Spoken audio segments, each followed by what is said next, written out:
천한 것이 어디서 겸상이야? 부엄으로 꺼져. 명절 3일 동안 새벽 5시부터 일어나 20인분 음식을 차려낸 제게 시어머니가 뱉은 말입니다. 저는 조용히 일어나 상을 통째로 들어 쓰레기통에 버렸습니다. 그리고 그 길로 공항으로 향했죠. 결혼 8년 매 명절마다 종처럼 부려먹히면서도 단 한 번도 밥상에 앉아본 적 없었습니다. 시누이 셋은 손톱만큼도 안 도우면서 상다리 부러지게 먹기만 했고요. 그런데 시댁 식구들은 몰랐습니다. 제가 없으면 보일러도 전기도 가스도 끊긴다는 사실을요. 모든 공과금이 제 명의였거든요. 해외에서 느긋하게 와인을 마시는 동안 제 휴대폰에는 시어머니의 부재중 전화가 무려 127통이 쌓여갔습니다. 며느라 제발 살려줘. 굶어 죽겠어. 천한년 취급하던 그 입으로 울며 빌게 된 시어머니의 처절한 최후, 지금 시작합니다. 오늘은 38살 며느리가 8년간 밥상에 한 번도 못 앉다가 상을 통째로 쓰레기통에 쏟아버린 이야기를 들려드릴게요. 여러분, 명절 때 새벽부터 밤까지 20인분 음식을 혼자 만들었는데 천한 것이 어디서 겸상이야 라는 소리를 들으면 어떻게 하시겠어요? 영상 끝까지 함께 해주세요. 새벽 4시 30분, 저는 시댁 아파트 부엌에 홀로 서 있었습니다. 38살 이수진, 그게 제 이름이에요. 결혼한 지 8년 차, 매년 설이면 이 시간에 일어나는 게 당연해진 지 오래였죠. 어젯밤 11시까지 대형마트에서 장을 봤으니 눈 붙인 시간이 고작 4시간 반이었습니다. 거울을 볼 용기조차 나지 않았어요. 퉁퉁 부은 눈두덩이가 손끝으로도 느껴졌거든요. 가스레인지 4개의 불이 동시에 타오르고 있었습니다. 왼쪽에서는 갈비찜이 보글보글 끓었고 오른쪽에서는 동태전이 지글지글 익어갔어요. 기름 튀는 소리, 국물 넘치는 소리, 환풍기 돌아가는 소리. 새벽 부엌은 전쟁터나 다름없었죠. 기름 냄새가 머리카락 끝까지 배어들었고 가스불 앞에 서 있으니 얼굴이 화끈거렸습니다. 20인분. 시어머니, 형제들, 시누이네 가족들, 시아버지 제사까지 겹친 이번 설에는 20명이 넘는 사람들 입을 제가 책임져야 했어요. 결혼 전 저는 이런 사람이 아니었습니다. 대기업 마케팅팀 과장, 연봉 7천만 원. 제 밑에 팀원이 15명이었어요. 프레젠테이션 하나로 임원들을 설득했고 제가 기획한 캠페인이 업계상을 받기도 했죠. 그런데 지금은요. 새벽 4시에 일어나 전을 부치고 밤 10시까지 설거지를 하고 명절 내내 밥상에 앉아본 적이 없는 사람이 되었습니다. 맞벌이 며느리는 집안 망신이야. 결혼 직후 시어머니 황금자 여사가 했던 말이에요. 남편 정우는 어땠냐고요. 엄마 말이 맞아. 애 낳으면 어차피 그만둘 거잖아. 그 한마디에 저는 사표를 썼습니다. 8년 전 그날 제 손으로 제 날개를 꺾었던 거예요. 오전 8시 현관문이 열리는 소리가 들렸습니다. 시누이 셋이 도착한 거죠. 큰 시누이 미영씨 45살, 둘째 시누이 미선씨 42살, 막내 시누이 미정씨 38살, 저랑 동갑인 막내 시누이는 손에 아무것도 들지 않았어요. 세 사람 모두 빈손이었습니다. 수진아, 전 언제 붙여? 국간 좀 봐봐. 싱거운 것 같아. 아, 명절은 왜 이렇게 피곤하지? 시누이들은 거실 소파에 앉아 텔레비전을 켰어요. 과일을 깎아달라는 말도 없이 알아서 집어먹으며 수다를 떨었죠. 저는 부엌에서 손을 멈추지 못한 채 그 소리를 들었습니다. 8년 동안 단 한 번도 시누이들이 앞치마를 두른 적이 없었어요. 명절마다 저 혼자 20인분을 준비하는 동안 그들은 손톱 하나 까딱하지 않았죠. 점심 무렵 시어머니가 부엌에 들어오셨습니다. 제가 만든 잡채를 한 젓가락 집어 입에 넣더니 인상을 찌푸렸어요.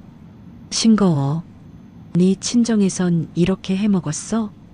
가슴 한쪽이 뜨끔했습니다. 8년 동안 단 한 번도 맛있다는 말을 들어본 적이 없었거든요.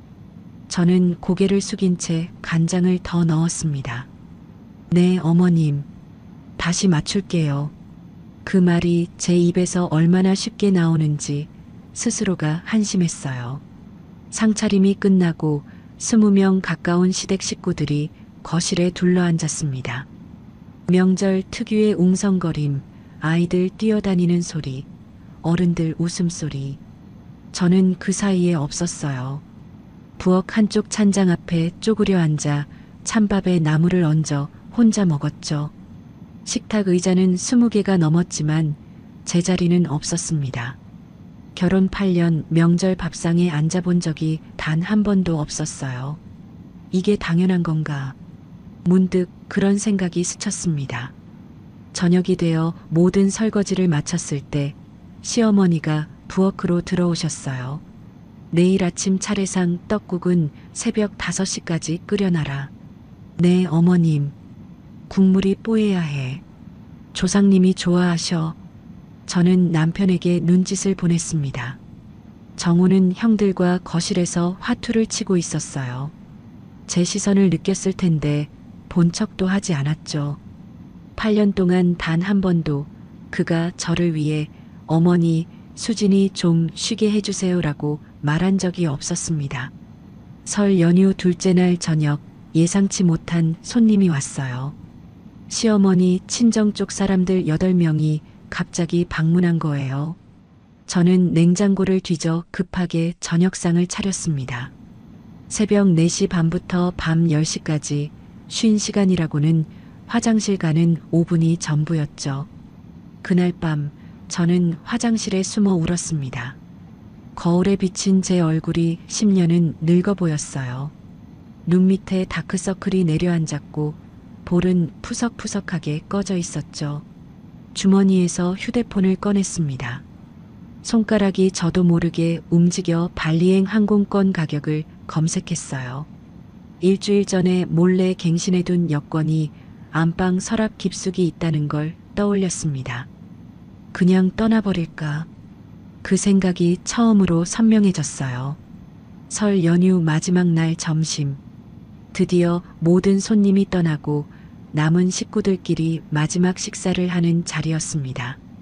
저는 3일간의 고생이 끝났다는 안도감에 조심스럽게 밥상 끝자리에 앉았어요. 눈치를 봤죠. 시어머니 표정을, 시누이들 반응을, 남편의 눈빛을. 괜찮겠지. 이번만큼은. 그 순간 시어머니가 수저를 내려놓았습니다. 천한 것이 어디서 겸상이야? 부엄으로 꺼져. 목소리가 부엌까지 울렸어요. 시누이들이 킥킥거리며 웃었습니다. 남편은 고개를 숙인 채 밥만 떴어요. 아무 말도 하지 않았죠. 8년이었습니다. 3일 동안 눈 붙인 시간이 8시간도 되지 않았어요. 손가락 마디마디가 부었고 발목은 밤새 서서 일한 탓에 퉁퉁 부어올라 있었죠. 그런데 천한 것이라고요. 겸상도 안 된다고요. 제 입에서 네, 어머님이 나오지 않았습니다. 대신 저는 조용히 일어났어요. 양손으로 상을 들어 올렸습니다. 그리고 그대로 음식물 쓰레기통에 쏟아버렸죠. 갈비찜이, 잡채가, 전이, 제가 3일 밤낮으로 만든 모든 것이 쓰레기통 안으로 떨어졌습니다. 더 이상은 못 참아. 그 순간 저는 그렇게 생각했어요. 상 위의 음식들이 쓰레기통으로 쏟아지는 소리. 갈비찜 국물이 튀고 접시가 부딪히고 젓가락이 흩어졌습니다. 시댁 거실이 정적에 휩싸였어요. 시어머니는 벌어진 입을 다물지 못했죠. 시누이들은 입에 물었던 음식을 삼키지도 뱉지도 못한 채 얼어붙었습니다. 남편 정호도 조카들도 모두가 저를 바라봤어요. 마치 귀신이라도 본 것처럼. 야, 너 지금 미쳤어? 남편이 자리에서 벌떡 일어나 제 팔을 잡아 끌었습니다. 소나기에 힘이 들어갔어요. 아팠죠? 하지만 저는 그 손을 뿌리쳤습니다. 8년 만에 처음으로 그의 손길을 거부한 거예요. 저는 말없이 안방으로 들어갔습니다. 옷장을 열고 작은 캐리어를 꺼냈어요. 서랍에서 속옷 몇 장, 티셔츠 몇 벌을 급하게 쑤셔 넣었습니다. 손이 떨렸지만 멈추지 않았어요. 일주일 전에 갱신해둔 여권을 집어들었을 때 심장이 쿵쾅거렸습니다. 진짜 떠나는 거야. 머릿속에서 그 말이 맴돌았죠. 캐리어를 끌고 거실로 나왔을 때 시어머니가 제 앞을 막아섰어요. 너 지금 어딜 가려고? 68살의 그 얼굴이 불그락푸르락했습니다. 저는 대답하지 않았어요. 그냥 옆으로 비켜 현관문을 열었죠. 결혼 8년 만에 처음으로 제 스스로의 의지로 이 문을 나서는 거였습니다. 당장 돌아와서 사과해. 시어머니가 뒤따라 나오며 고함을 질렀어요. 설 차례상을 뒤엎은 년이 어디 있어? 목소리가 아파트 복도에 울려 퍼졌습니다. 이웃집 문이 슬쩍 열리는 게 보였어요. 창피했냐고요? 아니, 하나도 창피하지 않았어요. 오히려 시원했습니다. 엘리베이터 버튼을 눌렀어요. 손가락 끝이 차가웠습니다. 문이 열리고 안으로 들어서며 뒤를 돌아봤죠. 시어머니가 복도 끝에서 저를 노려보고 있었어요. 남편은 그 옆에 서서 멍한 얼굴을 하고 있었고요. 저는 고개를 돌렸습니다. 엘리베이터 문이 닫히는 순간 제 몸이 떨리는 게 느껴졌어요. 분노 때문인지 두려움 때문인지 그땐 알 수 없었습니다. 아파트 단지를 빠져나와 택시를 잡았어요. 인천공항이요. 운전기사가 백미러로 저를 힐끗 봤습니다. 캐리어 하나 들고 눈이 퉁퉁 부은 여자. 무슨 생각을 했을까요? 저는 신경 쓰지 않았어요. 휴대폰을 꺼내 발리행 항공권을 검색했습니다. 당일 출발 편도. 손가락이 결제 버튼을 눌렀어요. 287만 원. 8년 동안 시댁 공과금으로 쓴 돈에 비하면 아무것도 아니었죠. 택시가 고속도로에 올라섰을 때 휴대폰이 미친 듯이 울렸습니다. 남편이었어요. 한 통, 두 통, 세 통. 저는 받지 않았습니다. 벨소리가 멈추면 또 울리고 또 울리고 12통째의 문자가 왔어요. 지금 당장 돌아와. 엄마가 쓰러지셨어. 저는 읽기만 하고 답장하지 않았습니다. 그리고 휴대폰을 비행기 모드로 전환했어요. 화면이 어두워지자 차 안이 조용해졌죠. 창밖으로 가로등 불빛이 스쳐 지나갔습니다. 그 시각 시댁에서는 난리가 났을 거예요. 시어머니가 가슴을 치며 울부짖었겠죠. 전현이 드디어 본색을 드러냈어. 내가 뭘 했어. 서울 여자는 안 된다고 했지. 큰 시누이 미영 씨가 옆에서 거들었을 겁니다. 어머니, 일단 진정하세요. 제가 정호 데리고 공항 가서 잡아올게요. 하지만 그들이 공항에 도착했을 때 저는 이미 출국장 안쪽이었어요. 인천공항 출국장. 사람들이 분주하게 오가는 그곳에서 저는 혼자 앉아 있었습니다. 손에는 방금 발권한 보딩 패스가 들려 있었어요. 발리행 23시 45분 출발. 저는 그걸 한참 동안 바라봤습니다. 진짜 떠나는 거구나. 실감이 나지 않았어요. 비행기가 이륙을 시작했을 때 저는 창가 좌석에 앉아 있었습니다. 인천공항 활주로가 멀어져 갔어요. 야경이 점점 작아지더니 구름 아래로 사라졌죠. 8년. 그 시간 동안 저는 한 번도 이 나라를 벗어나 본 적이 없었습니다. 시어머니가 며느리가 해외여행이 웬 말이냐고 했거든요. 남편은 또 엄마 말이 맞아라고 했고요. 이제 그 말들이 아무런 힘도 없었습니다. 눈물이 흘렀어요. 8년 만에 처음으로 숨을 제대로 쉴 수 있다는 것. 그게 이렇게 서러울 줄 몰랐습니다. 발리 응우라라이 공항에 도착한 건 새벽 5시였어요. 한국 시간으로는 아침 7시. 시댁에서는 지금쯤 난리가 났겠죠. 저는 공항 밖으로 나와 습한 공기를 들이마셨습니다. 열대의 공기는 달랐어요. 축축하고 따뜻하고 어딘가 꽃향기가 섞여 있었죠. 시댁 부엌의 기름 냄새와는 정반대였습니다. 리조트에 체크인한 건 아침 8시쯤이었어요. 해변가에 있는 작은 리조트. 방에 들어서니 하얀 커튼이 바람에 흔들리고 있었습니다. 창문 너머로 푸른 바다가 보였어요. 저는 그대로 침대에 몸을 던졌습니다. 부드러운 이불이 제 몸을 감쌌어요. 시댁 명절 때는 거실 바닥에서 이불 하나 깔고 잤거든요. 며느리가 무슨 방을 따로 써라는 시어머니 말씀 때문에. 이제 자도 돼. 그 생각이 들자마자 눈이 감겼습니다. 8년 만에 처음으로 아무도 깨우지 않는 잠을 잤어요. 한편 서울에서는 설 연휴가 끝나고 있었죠. 시어머니가 남편을 다그쳤을 겁니다. 당장 쫓아가서 끌고 와. 하지만 정우는 제가 어디로 갔는지 몰랐어요. 언제 돌아오는지도, 돌아오기는 할 건지도 아무것도 몰랐죠. 8년 동안 아내가 무슨 생각을 하는지 한 번도 궁금해한 적 없는 사람이니까요. 저녁 무렵 저는 리조트 해변에 앉아 있었습니다. 발밑으로 모래가 부드럽게 파고들었어요. 파도가 밀려왔다 빠져나가는 소리. 어디선가 들려오는 가물난 음악. 저는 와인 잔을 기울이며 노을을 바라봤습니다. 주황빛이 바다 위로 퍼져나가고 있었어요. 이런 풍경을 본 게 얼마만인지 모르겠습니다. 휴대폰 비행기 모드를 해제했어요. 순간 알림이 폭포처럼 쏟아졌습니다. 부재중 전화 127통. 전부 시어머니였어요.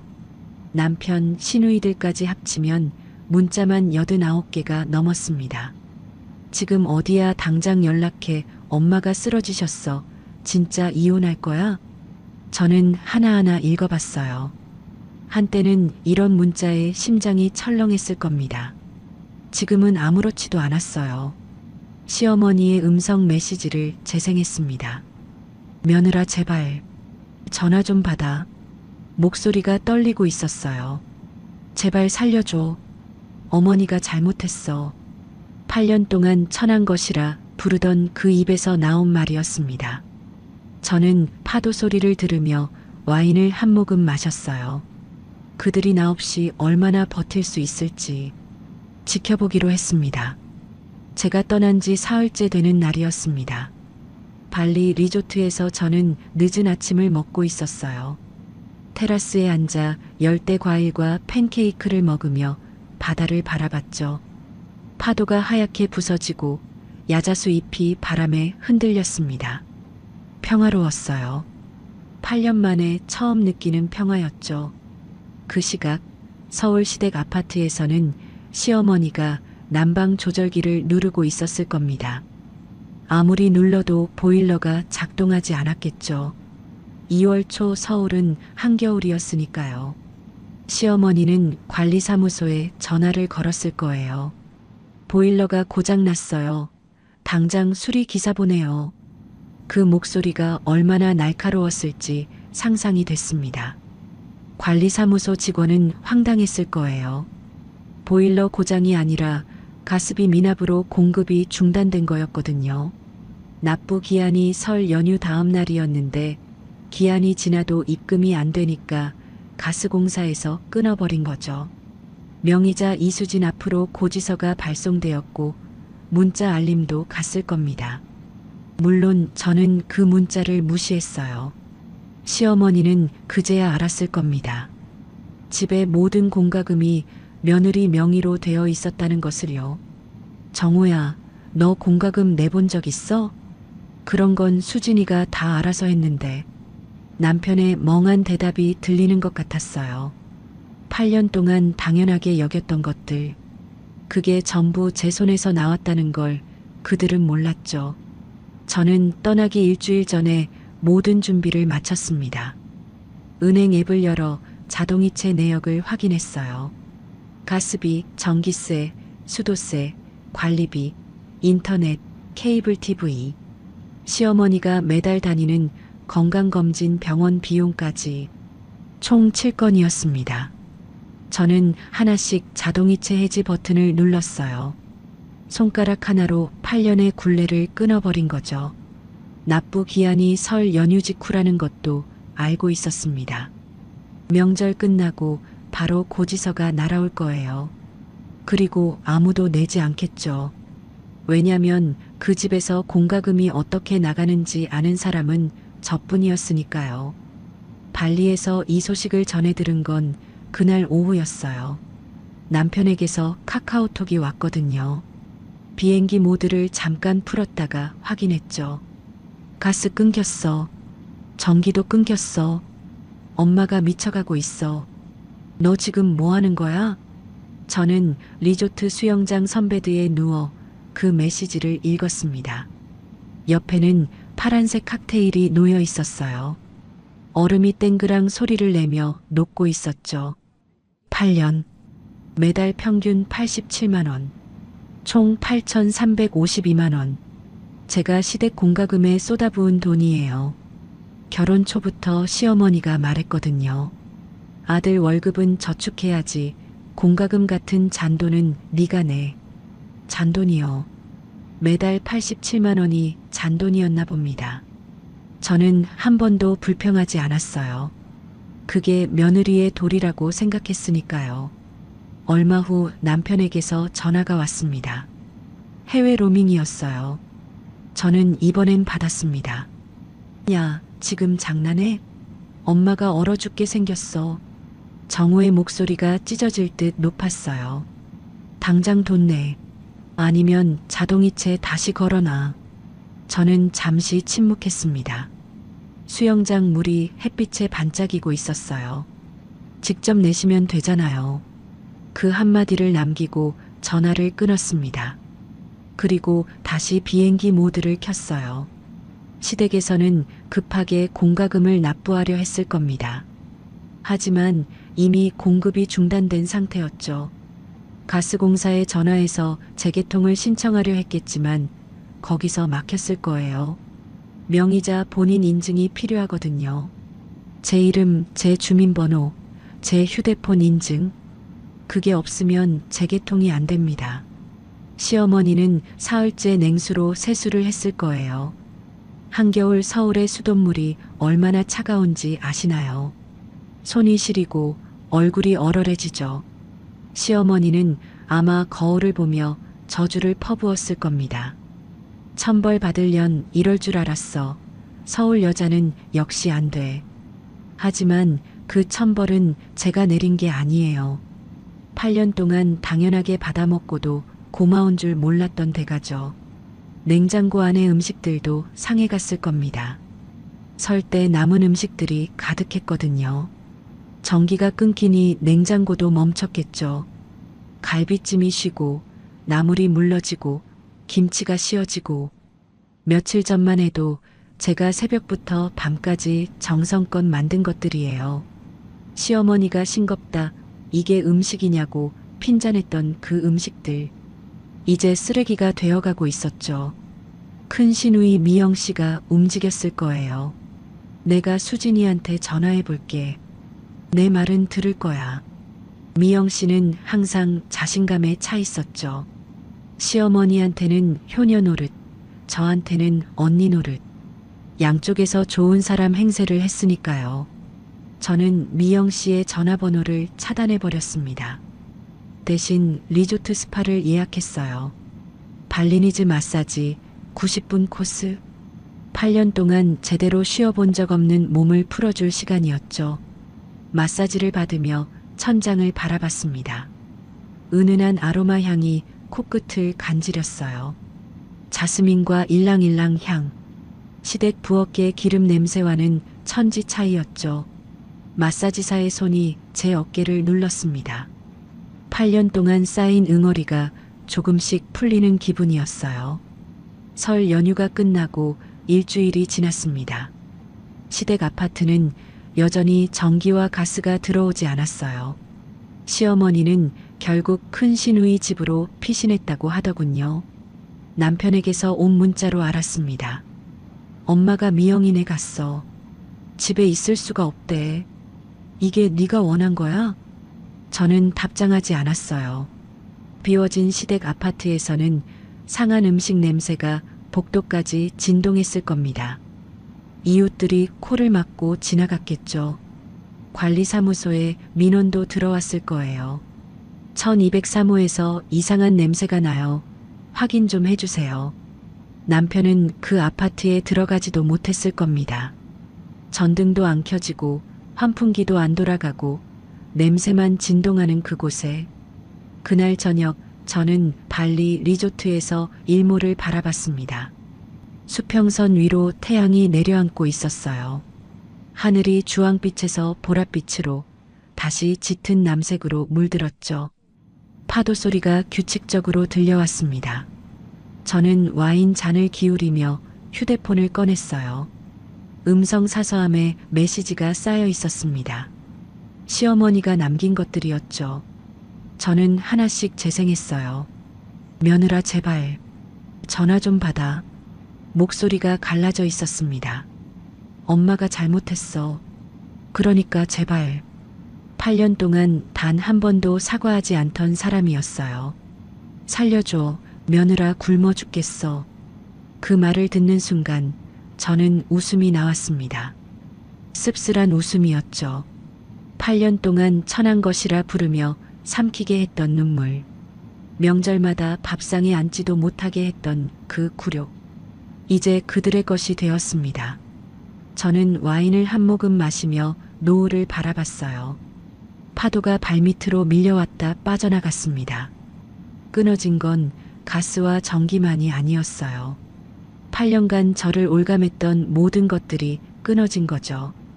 발리에서 2주를 보낸 후 저는 서울로 돌아왔습니다. 인천공항에 내리자 2월 말에 매서운 칼바람이 폐를 채웠어요. 발리의 습하고 따뜻했던 공기와는 달랐죠. 하지만 이상하게 불쾌하지 않았습니다. 새로운 시작의 냄새 같았거든요. 공항 택시를 타고 향한 곳은 시댁이 아니었어요. 강남의 한 오피스텔. 출국 전날 밤 급하게 부동산 앱으로 계약했던 곳이죠. 보증금 500만 원에 월세 65만 원. 15평짜리 작은 공간이었지만 온전히 제 이름으로 된 첫 번째 집이었습니다. 오피스텔 문을 열고 들어서자 빈 공간의 냄새가 났어요. 새 벽지 냄새, 약간의 먼지 냄새. 창문을 열자 아직 겨울이 채 가시지 않은 찬 바람이 들어왔습니다. 저는 캐리어를 내려놓고 창밖을 바라봤어요. 서울의 빌딩 숲이 눈앞에 펼쳐졌죠. 여기가 이제 제 집이구나. 그 생각이 드니까 가슴이 뭉클했습니다. 2시간쯤 지났을까요? 인터폰이 울렸어요. 화면을 보니 시어머니와 남편이 서 있었습니다. 어떻게 알고 왔을까요? 문득 결혼 초에 남편과 설치했던 가족 위치 공유 앱이 떠올랐습니다. 발리에 있는 동안은 비행기 모드라 위치가 안 떴겠지만 한국에 도착해서 비행기 모드를 해제한 순간 제 위치가 남편 휴대폰에 뜨였겠죠. 그 앱을 삭제하는 걸 깜빡했어요. 시어머니의 얼굴이 2주 만에 확 늙어 보였습니다. 볼이 꺼지고 눈 밑에 그늘이 내려앉아 있었어요. 수진아, 문 좀 열어. 남편의 목소리가 인터폰을 통해 들려왔습니다. 제발 집에 가자. 다 잘못했어. 저는 대답하지 않았어요. 시어머니가 카메라를 향해 고개를 숙였습니다. 며느라, 엄마가 잘못했어. 이제 그러지 않을게. 8년 동안 단 한 번도 고개 숙인 적 없는 사람이었죠. 하지만 저는 흔들리지 않았습니다. 인터폰 버튼을 눌러 말했어요. 이혼 서류 준비해 두세요. 그 한마디만 남기고 통화를 끊었습니다. 밖에서 시어머니가 울부짖는 소리가 희미하게 들려왔어요. 며느라. 문 열어. 제발. 저는 귀마개를 끼고 침대에 누웠습니다. 2주간의 피로가 한꺼번에 밀려왔거든요. 얼마나 잤을까요? 다시 인터폰이 울렸습니다. 짜증이 났어요. 또 시댁 식구들이구나 싶었죠. 그런데 화면 속 얼굴이 낯설었습니다. 젊은 여자, 손에 커피 2잔을 들고 있었어요. 자세히 보니 박서연이었습니다. 큰 시누이 미영 씨의 딸, 제 조카, 19살 대학생이었죠. 작은 엄마, 저예요. 서연이요. 의아했습니다. 서연이가 왜 여기까지 왔을까? 저는 문을 열었어요. 서연이는 들어오자마자 주변을 둘러봤습니다. 와, 작은 엄마 혼자 사는 거예요? 좋다. 아이의 눈이 반짝였어요. 저는 커피를 받아들며 물었습니다. 어떻게 여길 알고 왔어? 그리고 무슨 일이야? 서연이의 표정이 진지해졌습니다. 작은 엄마, 이거 들어보세요. 서연이가 휴대폰을 내밀었어요. 화면에 녹음 파일이 떠 있었습니다. 재생 버튼을 누르자 익숙한 목소리가 흘러나왔어요. 큰 시누이 미영 씨 목소리였죠. 어머니, 수진이가 요즘 너무 건방져졌어요. 시어머니 목소리도 들렸습니다. 그러게, 그년이 돈 좀 있다고 콧대가 높아? 미영 씨가 대답했어요. 어머니가 좀 눌러야 해요. 안 그러면 집안 꼴이 어떻게 되겠어요. 녹음은 계속됐습니다. 그래, 네 말이 맞아. 내가 오늘 한번 본때를 보여줘야겠다. 시어머니의 단호한 목소리. 저는 멍하니 그 대화를 들었어요. 설 전날 녹음된 파일이었습니다.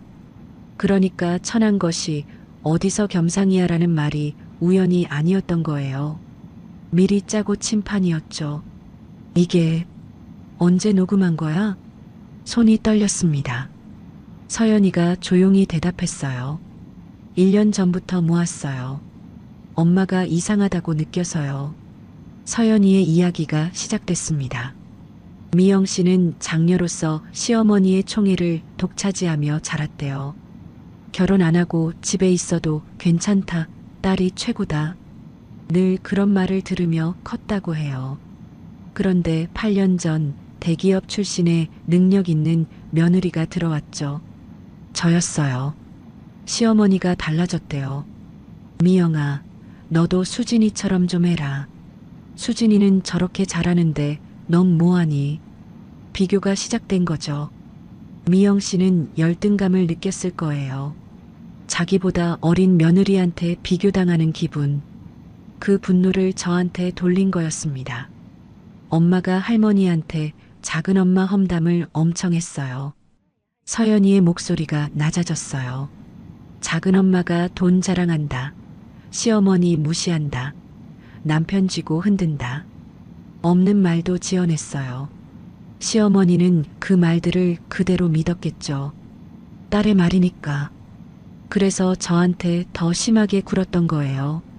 서연이가 또 다른 녹음 파일을 재생했습니다. 추석 당일 아침 녹음이었어요.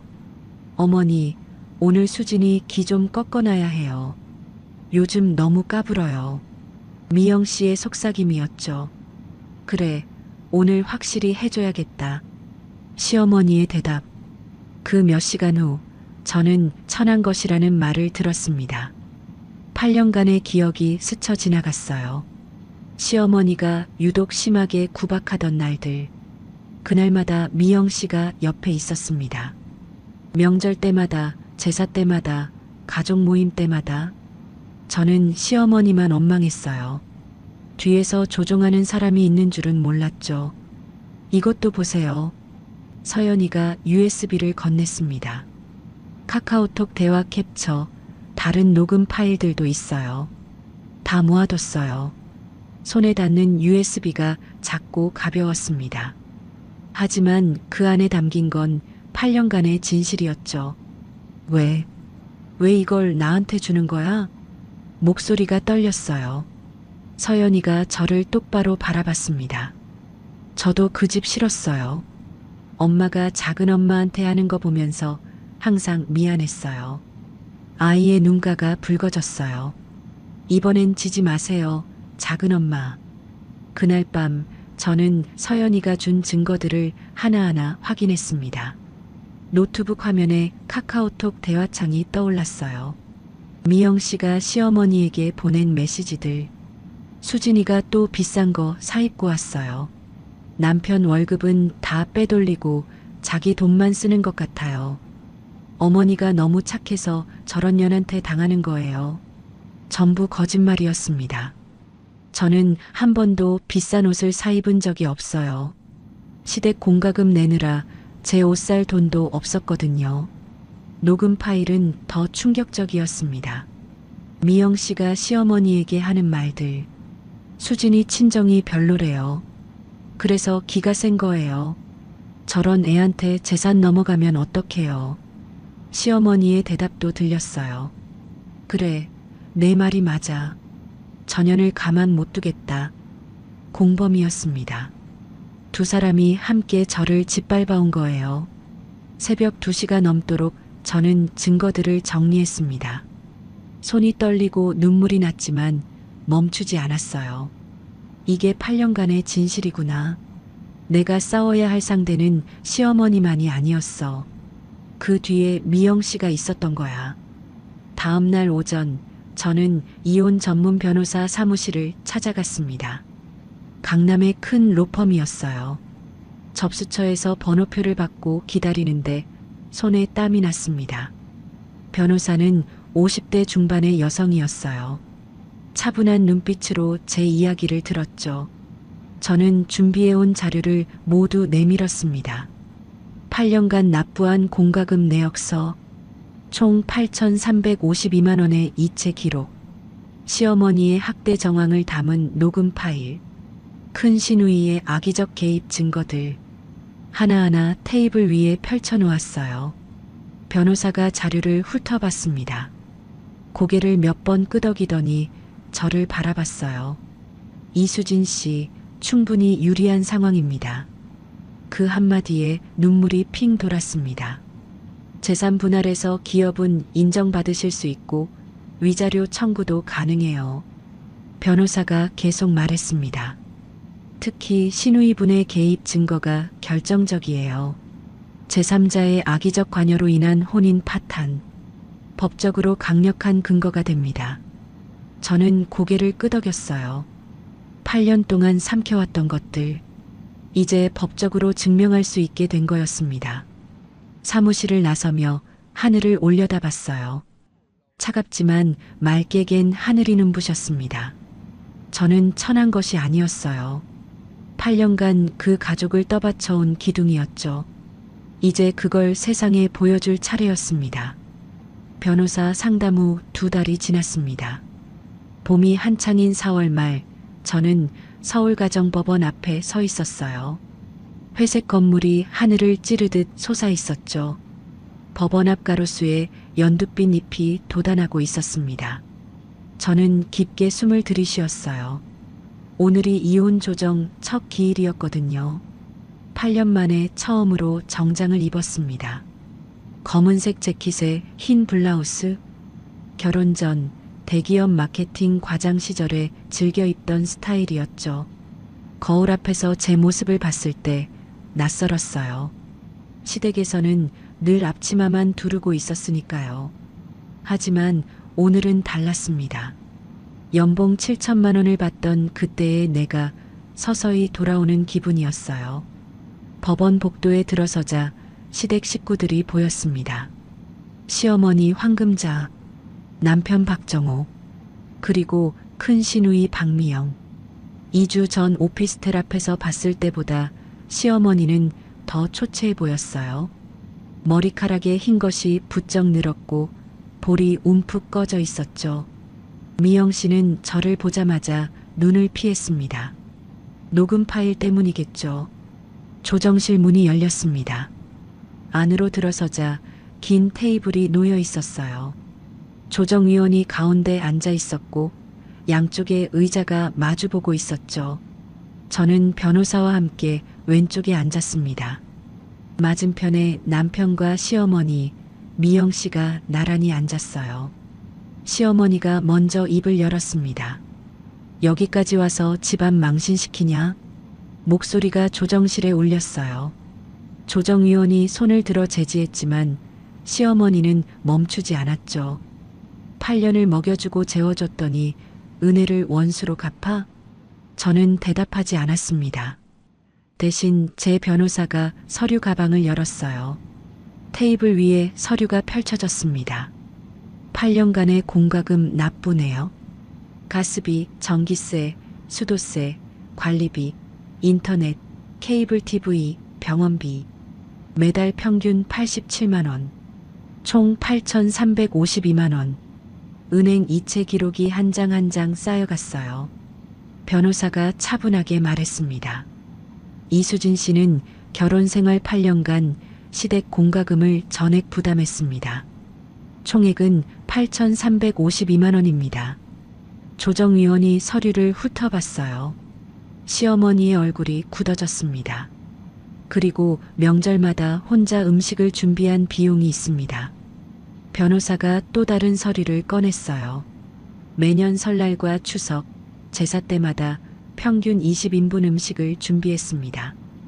재료비와 노동 가치를 환산하면 연평균 300만 원, 8년간 총 2,400만 원입니다. 남편 정호가 끼어들었습니다. 그건 가족이니까 당연히 하는 거 아니야? 우리 엄마도 다 그렇게 했어.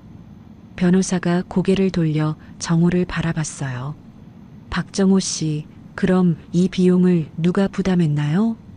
정호가 입을 다물었습니다. 기록에 따르면 이수진 씨 개인 계좌에서 전액 출금되었습니다. 시어머니가 버럭 소리쳤어요. 그래서 어쩌겠다는 거야. 며느리가 시댁 살림하는 게 뭐가 잘못이야. 조정위원이 다시 제지했습니다. 황금자 씨, 진정하세요. 하지만 시어머니는 멈추지 않았죠.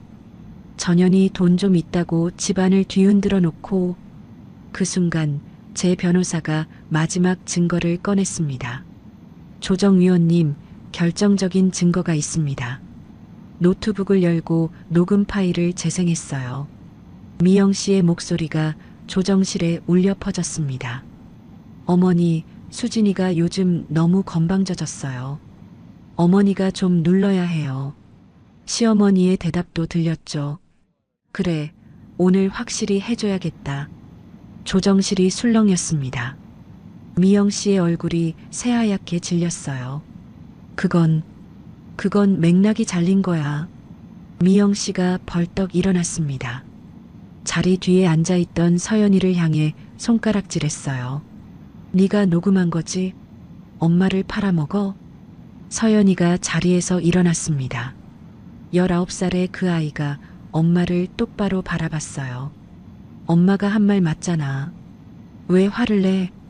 미영 씨가 할 말을 잃었습니다. 조정위원이 녹음 파일 전체를 검토했어요. 1년치 녹음, 카카오톡 대화 캡처, 모든 증거가 테이블 위에 펼쳐졌습니다. 조정위원의 표정이 점점 굳어졌죠. 박미영 씨의 지속적인 개입이 확인됩니다. 이건 단순한 고부 갈등이 아니라 제3자의 악의적 관여로 인한 혼인 파탄으로 볼 수 있습니다. 시어머니가 갑자기 가슴을 움켜쥐었어요. 아이고, 내 심장. 테이블에 엎어지듯 쓰러지는 신용을 했죠. 예전 같으면 저도 허둥지둥 달려갔을 겁니다. 하지만 아무도 움직이지 않았어요. 남편도, 미영 씨도, 조정위원도. 시어머니가 슬그머니 고개를 들었습니다. 연기였던 거죠. 점심 휴정이 선언됐습니다. 저는 법원 구내식당으로 향했어요. 혼자였습니다. 식판에 밥과 반찬을 담고 빈자리에 앉았죠. 된장찌개 냄새가 코를 찔렀어요. 시댁에서 맡던 것과 비슷했지만 오늘은 느낌이 달랐습니다. 결혼 8년 동안 명절 밥상에 앉아본 적이 없었어요. 시어머니가 천한 것이 겸상이냐고 했으니까요. 저는 늘 부엌 찬장 앞에 쪼그려 앉아 찬밥을 먹었죠. 그런데 지금 법원 식당의 작은 테이블에서 저는 당당하게 밥상에 앉아 있었습니다. 숟가락으로 밥을 떴어요. 입에 넣고 천천히 씹었습니다. 밥알이 이렇게 고소한 맛인 줄 몰랐어요. 눈물이 났지만 슬프지 않았습니다. 피식 웃음이 나왔어요. 8년 만에 처음으로 제 밥을 먹고 있었거든요. 오후 조정이 재개됐습니다. 분위기가 달라져 있었어요. 남편 측 변호사가 먼저 말을 꺼냈습니다. 의뢰인 측에서 합의 의사가 있습니다. 시어머니가 고개를 푹 숙이고 있었어요. 미영 씨는 아예 오후 조정에 나타나지 않았죠. 합의 조건이 제시됐습니다. 공과금 전액 반환 8,352만 원, 위자료 5천만 원, 재산 분할해서 제 기여분 인정. 변호사가 저를 바라봤어요. 저는 고개를 끄덕였습니다. 8년간 삼켰던 것들의 값이 숫자로 환산된 순간이었죠. 조정이 끝나고 법원을 나섰습니다. 계단에서 서연이가 달려왔어요. 작은 엄마 이겼어요. 아이의 얼굴이 환하게 웃고 있었습니다. 저는 서연이를 꼭 안아줬어요. 고마워. 내 덕분이야. 서연이의 어깨가 가늘게 떨렸습니다. 저 엄마한테 잘한 거 맞죠? 저는 서연이의 머리를 쓰다듬었어요. 잘했어. 진실을 말하는 건 용기가 필요한 일이야. 그날 저녁 오피스텔로 돌아왔습니다. 작은 부엌에서 저녁을 준비했어요. 된장찌개와 계란말이. 거창한 건 아니었지만 8년 만에 처음으로 나를 위한 밥상이었습니다. 테이블에 앉아 혼자 밥을 먹었어요. 조용했지만 외롭지 않았습니다. 저녁을 먹고 노트북을 열었습니다. 8년 만에 처음으로 링크드인 프로필을 업데이트했어요. 마케팅 경력 10년, 현재 구직 중. 사진도 새로 올렸습니다. 오늘 법원에서 찍은 정장 차림의 제 모습. 결혼 전에 내가 돌아오고 있었어요. 밤이 깊어 창밖을 바라봤습니다. 서울의 야경이 반짝이고 있었어요. 수천 개의 불빛이 저마다의 삶을 비추고 있었죠. 저도 이제 그 불빛 중 하나였습니다. 천한 것이 아니라 제대로 된 가치를 인정받은 사람. 이제야 그렇게 살기 시작한 거였어요. 이혼 조정이 마무리되고 일주일이 지났습니다. 5월 초 서울에는 초여름 햇살이 쏟아지고 있었어요. 오피스텔 창밖으로 가로수의 초록 잎이 바람에 흔들리는 걸 바라봤죠. 새로운 시작의 계절 같았습니다. 희망이 조금씩 피어오르고 있었거든요. 예전 회사 선배에게서 연락이 왔어요. 수진아, 우리 회사에서 마케팅 이사 뽑는데 지원해 볼래? 스타트업이었지만 성장 가능성이 높은 곳이었죠. 연봉도 나쁘지 않았어요. 8년 만에 다시 사회로 복귀할 기회였습니다. 면접 날짜는 5월 둘째 주 월요일. 저는 이력서를 다듬고 면접 준비에 들어갔어요. 면접 당일 아침이었습니다. 정장을 입고 거울 앞에 섰어요. 8년 전에 내가 돌아온 것 같았죠. 심호흡을 하고 현관문을 열려는 순간 휴대폰이 울렸습니다. 모르는 번호였어요. 받을까 말까 망설이다가 통화 버튼을 눌렀죠. 수진아. 심장이 철렁했습니다. 큰 시누이 미영 씨 목소리였어요. 번호를 바꿨나 봅니다. 서연이가 어젯밤에 집을 나갔어. 네가 꼬드긴 거지? 목소리가 날카롭게 찢어졌어요. 무슨 소리예요? 전 아무것도. 거짓말하지 마.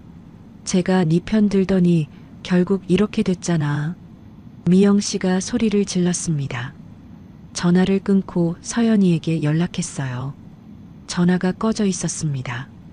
카카오톡도 읽히지 않았죠. 불안이 밀려왔어요. 서연이가 어디 갔을까? 무슨 일이 있는 걸까? 면접 시간이 다가오고 있었습니다. 10시까지 강남의 그 회사에 도착해야 했어요. 하지만 서연이 생각에 발이 떨어지지 않았죠. 결국 선배에게 전화를 걸었습니다. 언니, 죄송해요. 급한 일이 생겨서 오늘 면접 못 갈 것 같아요. 선배의 목소리가 당황한 기색이었어요. 수진아, 오늘 아니면 힘든데. 정말 죄송해요. 다음 기회에. 전화를 끊었습니다. 8년 만의 기회가 물 건너가는 순간이었죠. 코트를 걸치고 밖으로 나갔어요. 서연이가 있을 만한 곳을 떠올렸습니다. 학교 근처 카페, 도서관, 친구 집. 하나씩 연락하고 수소문했죠. 초여름 햇볕이 내리쬐고 있었어요. 땀이 등줄기를 타고 흘렀지만 멈출 수 없었습니다. 멈출 수 없었습니다. 3시간쯤 지났을까요? 오피스텔로 돌아왔을 때 로비에서 움직이는 그림자가 보였어요. 유리문 안쪽 소파에 누군가 웅크리고 앉아 있었습니다. 가까이 다가가니 서연이었어요. 밤새 여기 있었던 건지 눈이 퉁퉁 부어 있었죠. 입술이 파랗게 질려 있었습니다. 서연아. 달려가 아이를 안았어요. 서연이의 몸이 차가웠습니다. 작은 엄마. 서연이가 제 품에서 울음을 터뜨렸어요. 어깨가 들썩였죠. 저는 아무 말 없이 서연이를 안은 채 오피스텔로 데려갔습니다. 따뜻한 물을 끓여 차를 내렸어요. 서연이에게 담요를 덮어주고 옆에 앉았죠. 아이의 손이 떨리고 있었습니다. 저는 그 손을 잡아줬어요. 한참 동안 아무 말도 하지 않았습니다. 서연이가 먼저 입을 열 때까지 기다렸죠. 엄마가요. 서연이의 목소리가 갈라졌어요. 녹음 파일 때문에 미쳤대요. 배신자라고, 집안의 수치라고. 아이의 눈에서 눈물이 흘렀습니다. 그게 어제 오후부터 밤까지 계속됐어요. 소리 지르고 물건 던지고. 서연이가 소매를 걷었어요. 팔목에 시퍼런 멍이 들어 있었습니다. 분노가 치밀어 올랐어요. 하지만 지금 화를 낼 때가 아니었죠. 저는 서연이의 손을 더 꼭 잡았습니다. 천천히 말해. 다 들을게. 서연이의 이야기가 시작됐어요. 미영 씨는 서연이에게도 똑같이 했대요. 자신이 시어머니에게 했던 것처럼. 어릴 때부터 성적이 떨어지면 넌 왜 이렇게 못났냐고 했고, 조금만 실수해도 부모 망신시키는 것밖에 모르냐고 했대요. 칭찬은 한 번도 없었죠. 잘했다는 말 대신 겨우 이 정도냐만 들었다고 해요. 엄마 사랑은 항상 조건부였어요. 서연이가 쓸쓸하게 웃었습니다. 성적 잘 나오면 예뻐해주고 못 나오면 며칠씩 말 안 하고. 그게 사랑이에요? 19살. 아직 어린 나이에 그런 걸 깨달아야 했다니. 마음이 아팠어요. 작은 엄마만 달랐어요. 서연이가 저를 바라봤습니다. 명절 때 저한테 맛있는 거 먼저 챙겨주셨잖아요. 시험 망했을 때 괜찮다고 해주셨고. 기억이 났어요. 시댁에서 종처럼 일하면서도 서연이한테만은 따뜻하게 대해줬었죠. 그래서 엄마가 작은 엄마한테 하는 거 보면서 너무 미안했어요. 서연이가 울먹였습니다. 근데 저도 이제 못 참겠어요. 그 집에 못 돌아가요. 저는 서연이를 오피스텔에 재웠어요. 미영 씨에게 전화를 걸었습니다. 서연이는 제가 데리고 있으니 걱정 마세요. 최대한 담담하게 말했죠. 하지만 미영 씨의 반응은 예상을 벗어났습니다. 네가 뭔데 내 딸을 데려가? 목소리가 도끼로 가득했어요. 경찰에 신고할 거야. 미성년자 유인이야. 전화가 끊겼습니다. 다음 날 오전 정말로 경찰에서 연락이 왔어요. 이수진 씨 미성년자 유인 혐의로 고소가 접수됐습니다. 경찰서 출석 요청드립니다. 심장이 덜컥 내려앉았죠. 서연이는 19살. 이미 성인이었어요. 하지만 미영 씨는 미성년자라고 거짓 신고를 한 거였습니다. 경찰서에서 조사를 받았어요. 서연이의 신분증, 대학교 학생증, 주민등록등본. 모든 서류가 서연이가 성인임을 증명했죠. 서연이 본인도 출석해서 진술했습니다. 저는 스스로 작은 엄마에게 갔어요. 강요당한 적 없습니다. 조사관이 고개를 끄덕였어요. 무혐의 처리됩니다. 조사관의 말에 안도의 한숨이 나왔습니다. 하지만 그게 끝이 아니었어요. 경찰서를 나서는데 휴대폰 알림이 울렸습니다. 인스타그램 멘션. 눌러보니 심장이 멎는 것 같았죠. 미영 씨가 SNS에 글을 올린 거였어요. 제 전 시누이 이수진이 제 딸을 세뇌시켰습니다.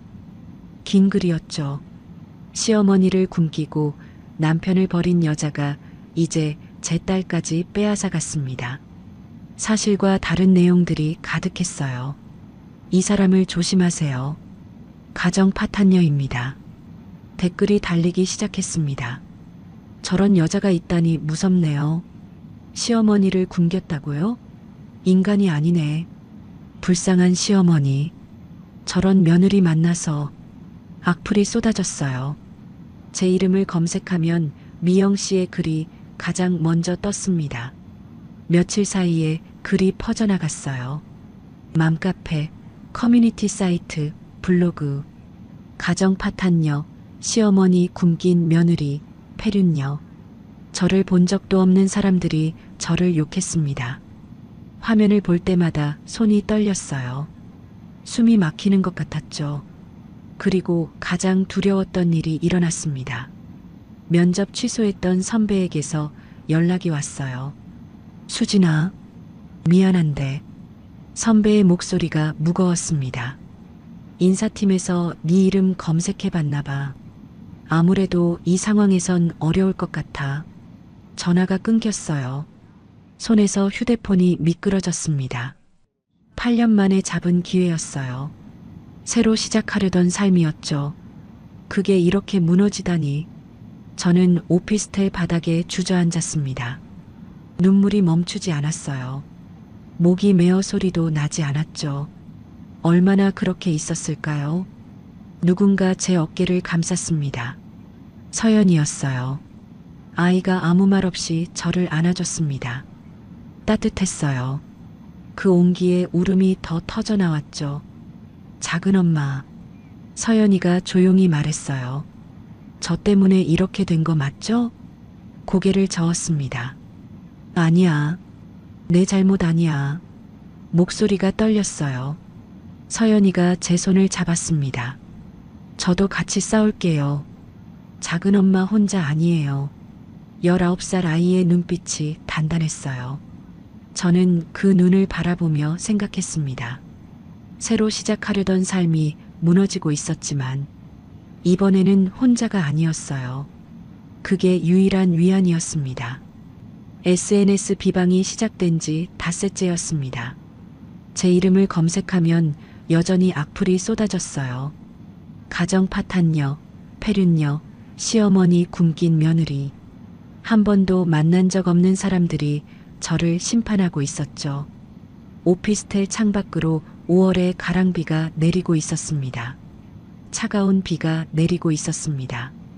마음도 그렇게 축축하게 젖어들었어요. 그날 저녁 서연이가 노트북 앞에 앉았습니다. 표정이 단단하게 굳어 있었어요. 작은 엄마, 저 글 올릴 거예요. 무슨 글이냐고 물었죠. 진실이요. 엄마가 뭘 했는지, 작은 엄마가 어떤 사람인지. 저는 말렸습니다. 서연아, 네가 그러면 엄마랑 완전히 끝나는 거야. 서연이가 저를 바라봤어요. 이미 끝났어요. 엄마가 끝냈잖아요. 서연이의 손가락이 키보드 위를 움직이기 시작했습니다. 한 글자 한 글자 천천히 써내려갔어요. 저는 옆에 앉아 그 모습을 지켜봤죠. 아이의 어깨가 가끔 떨렸습니다. 쉽지 않은 일이었을 거예요. 자기 엄마의 민낯을 세상에 드러내는 일이니까요. 2시간쯤 지났을까요? 서연이가 고개를 들었습니다. 다 썼어요. 확인해 주세요. 화면을 봤어요. 긴 글이었습니다. 저는 20살 대학생 박서연입니다. 글은 그렇게 시작했어요. 제 엄마가 퍼뜨리는 이야기의 진실을 말씀드립니다. 서연이는 모든 것을 썼습니다. 어릴 때부터 엄마에게 받아온 정서적 학대, 성적이 떨어지면 며칠씩 말을 안 하던 것, 넌 왜 이렇게 못났냐는 말을 입버릇처럼 하던 것, 그리고 작은 엄마 수진이 유일하게 자신을 따뜻하게 대해줬다는 것, 명절 때 맛있는 것 먼저 챙겨주고 시험 망해도 괜찮다고 해주던 것, 글 중간에 녹음 파일도 첨부되어 있었어요. 미영 씨가 시어머니에게 했던 말들. 수진이가 건방져졌어요. 어머니가 좀 눌러야 해요. 작은 엄마는 8년 동안 아무 잘못도 안 했어요. 서연이가 썼습니다. 뒤에서 조종한 건 제 엄마였어요. 마지막 문장을 읽었을 때 눈물이 났어요. 작은 엄마는 천한 사람이 아닙니다. 제가 아는 가장 따뜻한 사람이에요. 저는 서연이를 바라봤습니다. 아이도 울고 있었어요. 아무 말 없이 서연이를 안아줬습니다. 올려도 되죠? 서연이가 물었어요. 저는 고개를 끄덕였습니다. 서연이의 손가락이 게시 버튼을 눌렀어요. 화면이 한번 깜빡이더니 글이 올라갔습니다. 되돌릴 수 없는 일이었죠. 다음 날 아침 세상이 뒤집혔습니다. 서연이의 글이 화제가 된 거예요. 밤새 공유되고 퍼져나가고 댓글이 폭주했죠. 세상에, 진짜 피해자는 수진 씨였네요. 신우이가 뒤에서 조종했다고요? 소름 끼쳐요. 딸이 저렇게까지 폭로할 정도면 얼마나 심했을까. 여론이 급반전했습니다. 미영 씨의 원래 글에도 댓글이 달리기 시작했어요. 거짓말쟁이, 자기 딸한테도 저랬으면서 역대급 악질 신우이. 미영 씨는 급하게 글을 삭제했죠. SNS 계정도 비공개로 전환했어요. 하지만 이미 늦었습니다. 스크린샷이 퍼져나갔거든요. 악질 신우이라는 꼬리표가 이제 미영 씨에게 붙었습니다. 그날 오후 예상치 못한 전화가 왔어요. 시어머니 황금자였습니다. 받을까 말까 망설이다가 통화 버튼을 눌렀죠. 며느라 목소리가 예전 같지 않았어요. 날카로웠던 그 목소리가 힘없이 가라앉아 있었습니다. 미영이가 나한테 거짓말한 거야? 저는 대답하지 않았어요. 시어머니가 계속 말했습니다. 그 녹음 파일 들어봤어. 미영이가 나한테 그렇게 말한 적 있어. 근데 그게 다 지어낸 거였어? 목소리가 떨리고 있었죠. 수진이 네가 돈 자랑한다고, 나를 무시한다고. 미영이가 그랬거든. 난 그 말 믿었어. 침묵이 흘렀습니다. 저는 창밖을 바라봤어요. 비가 그치고 구름 사이로 햇살이 비치고 있었습니다. 어머님, 제가 입을 열었어요. 저는 8년 동안 한 번도 돈 자랑한 적 없어요. 오히려 제 돈으로 시댁 공과금 다 냈잖아요. 시어머니가 아무 말도 하지 못했습니다. 미영 씨 말만 듣고 저를 미워하셨죠. 근데 한 번이라도 저한테 직접 물어보신 적 있으세요? 목소리가 떨렸지만 멈추지 않았어요. 전 그냥 며느리 노릇 열심히 하면 언젠가 인정받을 줄 알았어요. 바보 같았죠. 전화기 너머로 시어머니의 흐느끼는 소리가 들렸습니다. 저는 조용히 전화를 끊었어요. 더 할 말이 없었거든요. 나중에 들은 이야기로는 시어머니가 미영 씨에게 전화를 걸어 대판 싸웠다고 해요. 네가 그동안 나한테 한 말들이 다 거짓말이었어? 미영 씨도 지지 않고 소리를 질렀대요. 엄마가 맨날 수진이만 예뻐하니까 그런 거잖아. 내가 뭘 그렇게 잘못했는데. 결국 둘은 연락을 끊었다고 합니다. 모녀지간이 그렇게 끝난 거죠. 시어머니는 의지할 곳을 잃었어요. 큰 며느리는 떠났고 큰딸과는 싸워서 연락이 끊겼고 아들 정우도 이혼 후 연락이 뜸해졌대요. 68살에 홀로 남은 거죠. 불쌍하다고 느껴야 하는 걸까요? 저는 아무 감정도 들지 않았습니다. 일주일 후 예전 회사 동기에게서 연락이 왔어요. 수진아, SNS에서 내 이야기 봤어. 긴장이 됐습니다. 또 안 좋은 소식일까봐. 우리 회사에서 경력직 뽑거든. 지원해 볼래? 심장이 뛰었어요. 정말? 응. 인사팀장이 내 이야기 보고 관심 가지더라. 역경을 이겨낸 사람이라고. 면접 날이 왔습니다. 6월 첫째 주였어요. 저는 다시 정장을 입고 거울 앞에 섰습니다. 이번에는 떨리지 않았어요. 해볼 만한 싸움이었거든요. 면접장에 들어서자 3명의 면접관이 앉아 있었습니다. 가운데 앉은 사람이 물었어요.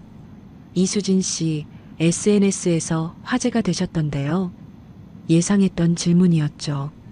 저는 담담하게 대답했습니다. 네, 8년간 제 가치를 잃고 살았습니다.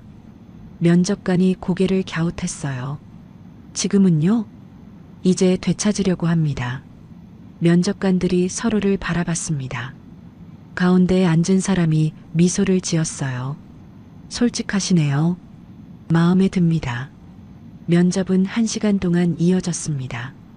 마케팅 전략, 브랜드 기획, 팀 관리. 8년 전의 기억이 되살아났어요. 내가 잘할 수 있는 일들이었죠. 일주일 후 합격 통보를 받았습니다. 화면에 뜬 합격이라는 2글자를 한참 동안 바라봤어요. 눈물이 났습니다. 이번엔 기쁜 눈물이었죠. 가장 먼저 서연이에게 연락했어요.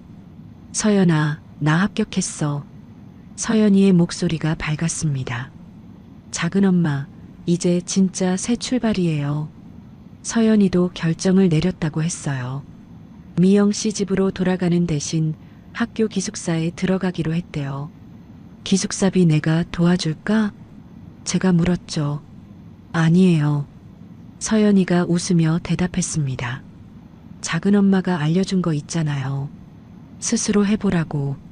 저도 아르바이트 구할 거예요. 대견했어요. 이 아이가 미영 씨의 그늘에서 벗어나고 있었습니다.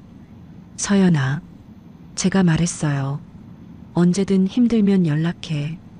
알았지? 네, 작은 엄마. 서연이의 목소리가 따뜻했습니다. 전화를 끊고 창밖을 바라봤어요. 어느새 눈이 내리고 있었습니다. 하얀 눈송이가 서울의 밤을 덮고 있었죠.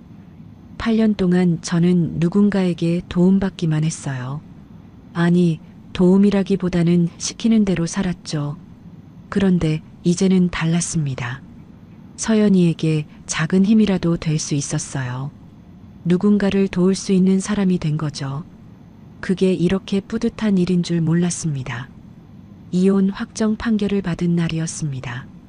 7월의 서울은 뜨겁게 달아올라 있었어요. 법원 계단에 서서 하늘을 올려다봤죠. 쨍하게 갠 여름 하늘이 눈부시게 펼쳐져 있었습니다. 8년간의 결혼 생활이 공식적으로 끝난 거예요. 눈물이 나올 줄 알았는데 대신 깊은 한숨이 나왔습니다. 법원 정문을 나서는데 누군가 뒤따라오는 발소리가 들렸어요. 돌아보니 남편이었습니다. 아니, 이제는 전 남편이죠. 박정호. 그 사람의 얼굴이 몇 달 사이에 많이 야위어 있었어요. 눈 밑에 그늘이 내려앉았고 광대뼈가 도드라졌죠. 수진아. 정호가 제 앞에 섰습니다. 내가 진짜 잘못했어. 다시 시작할 수 없을까? 목소리가 간절했어요. 8년 전 프로포즈하던 그 목소리랑 비슷했죠. 그때는 그 목소리에 마음이 흔들렸었는데 저는 정호를 바라봤습니다. 한때 사랑했던 사람. 하지만 8년 동안 단 한 번도 저를 지켜주지 않았던 사람. 시어머니가 천한 것이라고 소리칠 때도 고개만 숙이고 있던 사람. 엄마 말이 맞아라는 말만 반복하던 사람. 우리는 이미 끝났어요. 담담하게 말했습니다. 잘 사세요. 그리고 돌아섰어요. 뒤에서 정우가 뭐라고 불렀지만 저는 걸음을 멈추지 않았습니다. 차가운 바람이 얼굴을 스쳤어요. 발걸음이 가벼웠습니다. 그로부터 6개월이 지났습니다. 계절이 바뀌어 7월이 됐어요. 서울의 여름은 습하고 더웠지만 저는 매일 아침이 기다려졌습니다. 출근할 곳이 있다는 게 이렇게 행복한 일인 줄 몰랐거든요.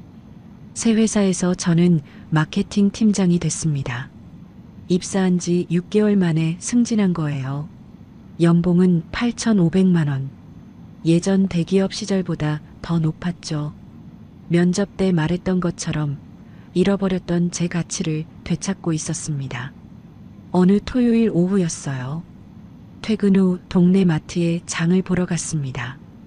에어컨 바람이 시원하게 불어오는 매장 안을 걸었죠. 과일 코너에서 복숭아를 고르고 있는데 누군가와 눈이 마주쳤어요. 시어머니였습니다. 황금자, 6개월 만에 보는 얼굴이었어요. 그 사이에 훨씬 더 늙어 보였습니다. 머리카락이 하얗게 새었고 등이 굽어 있었죠. 쇼핑카트에는 혼자 먹을 반찬거리만 담겨 있었어요. 1인용 두부, 작은 생선 한 토막, 나물 한 봉지. 시어머니가 저를 알아봤습니다. 멈칫하더니 입을 열었어요. 수진아. 목소리가 힘이 없었습니다. 예전에 천한 것이 어디서 겸상이야 라고 외치던 그 목소리가 맞나 싶었죠. 저는 가볍게 목례만 하고 지나쳤습니다. 미움도 원망도 분노도 없었어요. 그저 아무 감정도 남지 않았습니다. 복숭아를 카트에 담고 계산대로 향했죠. 뒤를 돌아보지 않았습니다. 집으로 돌아오는 길에 휴대폰이 울렸어요. 서연이었습니다. 작은 엄마, 다음 주 토요일에 시간 되세요? 밝은 목소리였죠. 응, 왜? 학교 근처에서 밥 먹어요. 제가 아르바이트비 탔거든요. 제가 살게요. 웃음이 났어요. 그래, 네가 사. 약속한 토요일이 됐습니다. 서연이가 알려준 식당으로 갔어요. 대학가 근처의 작은 한식집이었죠. 된장찌개 냄새가 식당 안 가득했습니다. 서연이가 먼저 와서 자리를 잡고 있었어요. 작은 엄마. 서연이가 손을 흔들었습니다. 6개월 사이에 아이가 달라져 있었어요. 표정이 밝아졌고 눈빛에 자신감이 생겼죠. 미영 씨 밑에서 움츠러들어 있던 그 아이가 아니었습니다. 마주 앉아 밥을 먹으며 이야기를 나눴어요. 서연이는 기숙사 생활에 잘 적응하고 있대요. 아르바이트도 구했고 학점도 잘 나왔다고 했죠. 저도 나중에 작은 엄마처럼 자기 힘으로 사는 사람이 될래요. 서연이가 말했습니다. 마케팅 쪽 일 재밌어 보여요. 저도 해볼까요? 대견했어요. 이 아이가 미영 씨의 굴레에서 벗어나고 있었습니다. 엄마랑은 연락해? 조심스럽게 물었어요. 서연이가 고개를 저었습니다. 아니요. 엄마가 먼저 사과하면 그때 생각해 보려고요. 씁쓸하면서도 서연이의 선택을 존중했습니다. 20살에 그런 결정을 내리는 게 쉽지 않았을 텐데. 저녁을 마치고 서연이와 헤어졌어요. 작은 엄마, 다음에 또 밥 먹어요. 서연이가 손을 흔들며 지하철역으로 뛰어갔습니다. 저는 그 뒷모습을 한참 동안 바라봤어요. 저 아이만큼은 행복해졌으면 좋겠다. 진심으로 그렇게 생각했습니다. 집으로 돌아오는 길이었어요. 해가 지고 있었습니다. 서울의 하늘이 주황빛으로 물들어가고 있었죠. 문득 8년 전 결혼할 때의 내가 떠올랐어요. 그때의 나는 뭘 꿈꿨을까? 행복한 가정? 사랑받는 며느리? 아마 그랬을 거예요. 하지만 현실은 달랐죠. 8년 동안 천한 것이라 불리며 밥상에도 못 앉았어요. 새벽 4시에 일어나 20인분 음식을 만들고 찬장 앞에서 찬밥을 먹었죠. 그게 당연한 줄 알았어요. 며느리니까, 아내니까, 여자니까. 그렇게 생각했습니다. 지금은 달라요. 오피스텔 창가에 서서 서울 야경을 바라봤습니다. 수천 개의 불빛이 반짝이고 있었어요. 저도 그 불빛 중 하나였죠. 더 이상 누군가의 그늘에 가려진 불빛이 아니었습니다. 천한 게 어디서 겸상이야. 시어머니의 목소리가 떠올랐어요. 8년 동안 그 말이 제 가슴에 박혀 있었죠. 하지만 지금은 아무런 힘도 없었습니다. 빈 메아리처럼 사라져가고 있었어요. 내일 아침 저는 출근 전에 커피 한 잔을 마실 거예요. 천천히 여유롭게 나를 위한 시간을 가질 거예요. 8년 동안 한 번도 해본 적 없는 일이죠. 명절 아침에도 새벽 4시에 일어나 음식을 준비해야 했으니까요. 나 이수진, 39살. 더 이상 누군가의 며느리도 아내도 종도 아닙니다. 그냥 나예요. 제 이름으로, 제 힘으로, 제 삶을 사는 사람. 이제야 그렇게 살기 시작한 거예요. 창밖으로 별이 하나 반짝였습니다.